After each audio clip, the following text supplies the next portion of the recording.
دوستو یاد رکھنا، تگڑا اور مضبوط جوان پتہ کون ہوتا ہے؟ جس کی نظریں پوری طرح اس کے کنٹرول میں ہوں۔ یہ علامت جوانی ہے۔ جس آدمی کا پوری طرح، دو لوگ دنیا میں کبھی کوئی کارنامہ سر انجام نہیں دے سکتے، ایک جو حرام کھاتا ہو، ایک جس کی نظر ناپاک ہو۔ محمد بن قاسم جب یہاں آئے تھے نا، تو ایک دن بڑے پریشان تھے، تو ایک بزرگ کہنے لگے آپ کیوں پریشان ہیں؟ کہنے لگے راجہ دہر سے مقابلہ ہے اور ہماری فوج تو سندھ کے رستے بھی نہیں جانتی، زبان بھی نہیں جانتی، لڑیں گے کیسے؟ 2-4 دن کے بعد ان بزرگوں کی دوبارہ محمد بن قاسم سے ملاقات ہوئی تو بڑے خوش تھے۔ کہا اب آپ کیوں خوش ہیں؟ کہنے لگے وہ میرا مقابلہ نہیں کر سکتا، میں نے تحقیق کر لی ہے۔ کہا کیوں؟ کہنے لگے نظر کا گندہ ہے، اور جو نظر کے گندے ہوتے ہیں وہ میدانوں میں ٹھہرا نہیں کرتے۔ میدان کے لیے نکلنے کے لیے پاک جوانی کی ضرورت ہوتی، تطہیر مزاج ہونا ضروری ہوتا ہے، پاکیزہ افکار اور سچی اور سچی ستھری سوچوں کا ہونا ضروری ہوتا ہے۔ اس لیے فرمایا کہ میرا مقابلہ نہیں کر سکتا۔ حضرت عبداللہ ابن حذافہ کمرے میں تھے، تو وزیر کی بیٹی اندر سجی سنوری پہنچ گئی۔ جیسے ہی آپ نے اس کفر کی چال کو دیکھا تو تیمم کر کے نفل شروع کیے۔ وہ ساری رات بیٹھی رہی، رب کا بندہ ساری رات عبادت کرتا رہا۔ عبادت بڑا سہارا ہے، مصلی بڑا سہارا ہے اللہ کے بندوں۔ صبح دروازہ کھولا، وزیر نے اپنی بچی سے پوچھنا چاہتا تھا رزلٹ کیا نکلا، تو وہ کہنے لگی پیچھے ہٹ جا، اب تیرا میرا تعلق کوئی نہیں، میں نے نبی پاک کا کلمہ پڑھ لیا۔ اس نے کہا میں نے بھی زمانہ دیکھا ہے، پر یہ کیا لوگ ہیں، کستوری کے بنے ہوئے، سندل سے دھلے ہوئے، کہ میں ساری رات کمرے میں رہی اور 100 اور 1000 آدمی جس جوان کا مقابلہ نہ کر سکے، اتنا طاقتور جوان کمرے میں رہا اور اس نے نظر اٹھا کے نہ دیکھا۔ او کچا رنگ للاری والا جڑا چڑھدا تے لیندا رہندا ہے، اے عشق تیرے دا رنگ محمد چڑھیا پھر نہیں لیندا۔ میں کہا ایک دفعہ نظر اٹھا کے نہیں دیکھا، کمال ہو گئی۔ اتنے بڑے لوگ، اتنی بڑی سعادت مندی، فیروز بختی، معاملہ فہمی حد ہو گئی۔ اللہ اکبر۔ دوستو بادشاہ جب پوری طرح ہار گیا نا، اس نے کہا مار دو۔ تیل گرم کیا ایک کڑاہی میں، اور جب آپ کو اس میں ڈالنے لگے تو آپ کی آنکھوں میں آنسو آ گئے۔ بادشاہ کا خیال ہوا شاید نرم ہو گئے ہیں، کہنے لگا روئے کیوں؟ فرمانے لگے سوچتا ہوں جان ہی ایک ہے، کتنا مزہ ہے اس کی راہ میں جان دینے کا، کتنی لذت ہے اس کے نام پر مرنے میں، کتنا لطف ہے۔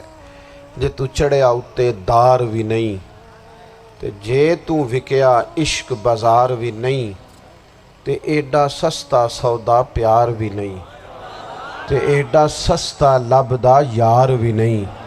کئی جنگل گانے پیندے نہیں، کئی دوزخ لنگنے پیندے نہیں، جے وہ اس ملوں بھی مل جاوے، ایدوں سستا ہور بپار بھی نہیں۔ تے کچھ سمجھ نہ آوے لوکاں نوں وہ کادے نال شہید کرے، ڈٹھی یار دے ہاتھ تلوار بھی نہیں، پر او دا خالی جاندہ وار بھی نہیں۔ کہنے لگے ایک جان ہے نا، تو دل کرتا ہے ہزاروں ہوتی تو ایک ایک کر کے محبوب کے نام پہ قربان کرتا، جب میرے پاس ہے ہی ایک، کروں کیا؟ حضرت عبداللہ ابن حذافہ رضی اللہ تعالیٰ عنہ جب روئے اور بادشاہ نے یہ بات سنی، تو بادشاہ اٹھ کے کھڑا ہو گیا، سارے وزیروں مشیروں کو کہنے لگا تم نے کہا تھا نا بندہ ضائع کرنے والا نہیں، یہ بھی ضائع کرنے والا نہیں۔ کہنے لگا میرا ماتھا چومو، تم جیسے لوگوں کو قتل نہیں کرنا چاہیے، آزاد کرنا چاہیے۔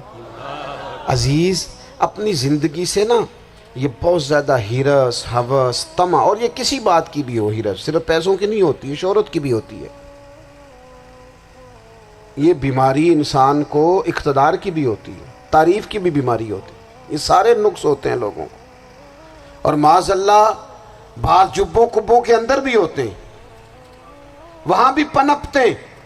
اپنی زندگی جب تک اس سادگی میں نہیں لاؤ گے جو رسول پاک نے عطا فرمائی ہے، جب لوگ آسانیوں میں پوری طرح الجھ گئے تو پھر وہ دور ہوئے اور کفر چڑھ گیا۔ دوسری بات، اللہ کے محبوب صلی اللہ تعالی علیہ وسلم کی محبت ہم سے تقاضا کرتی ہے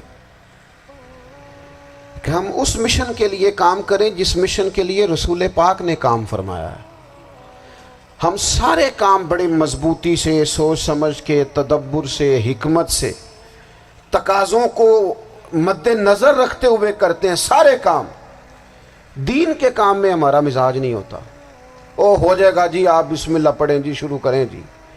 آپ تقاضوں کو سمجھیں، چیزوں کو دبائیں نہیں، چیزوں پر غور کریں۔ کسی کے ذہن کی سطح پر سوال ابھرتا ہے، اس کا تسلی بخش جواب دیں۔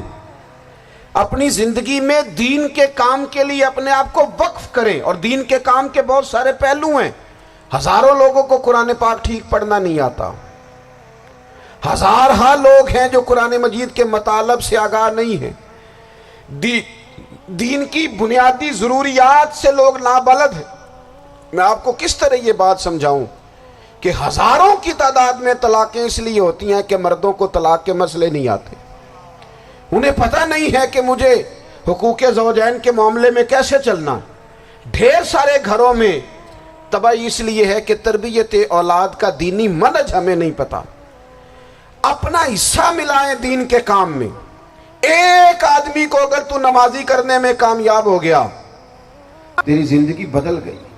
وہ دین بیزار لوگ جو ہمارے بیچ بیٹھ کے ہماری نوجوان نسل کو پگڑی اور داڑھی کا نام لے کے بنیادی طور پر دین سے دور کرتے، ایسے نوجوانوں کو دین کا پیغام محبت دے کر دین کے قریب کرنا ہماری ڈیوٹیوں کا حصہ ہے۔ ہمیں ذمہ داری کا احساس کرنا پڑے گا، ہمیں یہ خاص قدم اٹھانا پڑے گا، توجہ دینی پڑے گی۔ مساجد، مدارس، میں آپ سے عرض کروں، اتنی ڈٹ کے مخالفت ہوتی ہے نا مدرسوں کی، اتنی ڈٹ کے۔ میں ادارہ چلاتا ہوں، اس کے چلانے میں جو مشکلات ہیں وہ تو ہم بتا نہیں سکتے آپ کو، اس لیے کہ میری قوم، میرا اس قوم سے تعلق ہے جو نعت خواں امیر کرنا چاہتی ہے، مدرسے نہیں۔ ہاں، نقیب خطیب پیدا کرنا چاہتی ہے، شعر و شاعری کی زندگی کو پروان چڑھانا چاہتی ہے۔ فقط ہمارا ان لوگوں سے تعلق ہے جو لاکھوں کروڑوں روپیہ محافل پہ لگائیں گے، اور قاری صاحب بیچارے اگر مسجد کا کوئی ہونے والا کام کسی وقت بتا دیں گے تو وہ بڑی مشکل آ جائے گی ان کے لیے۔